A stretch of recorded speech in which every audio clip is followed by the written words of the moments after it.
Welcome to the first episode of a series on heuristics.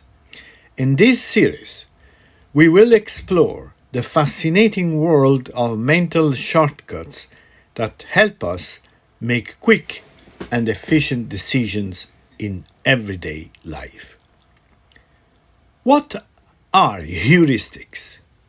Heuristics are mental shortcuts that we use to make judgments and decisions without having to analyze all the information available to us.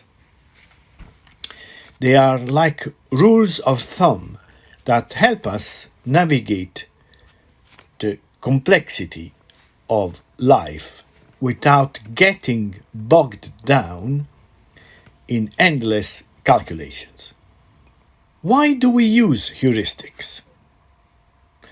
Our brains are constantly bombarded with information, and it would be impossible to process it all consciously.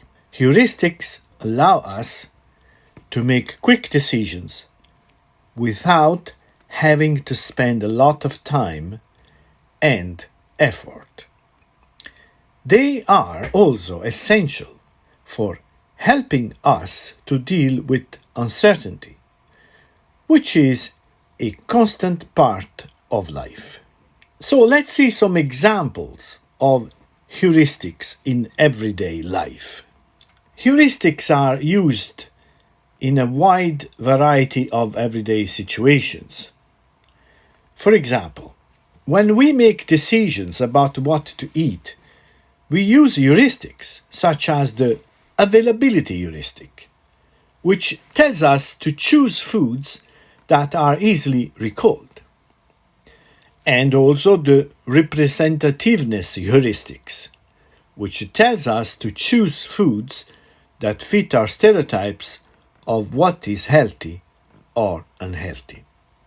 So when we make decisions about whom to trust, for example, we use heuristics such as the similarity heuristic, which tells us to trust people who are similar to us, and the expertise heuristic, which tells us to trust people who are perceived as expert.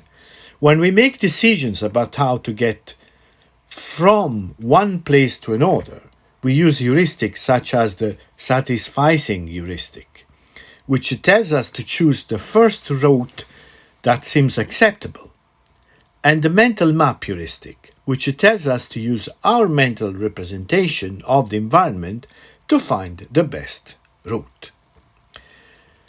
But now heuristics have benefits and limitations, of course. Heuristics can be very helpful, but they are not always perfect. Sometimes they can lead us to make inaccurate or biased decisions. It is important to be aware of the limitation of heuristics so that we can use them wisely. I encourage you to join me for the rest of my series on heuristics.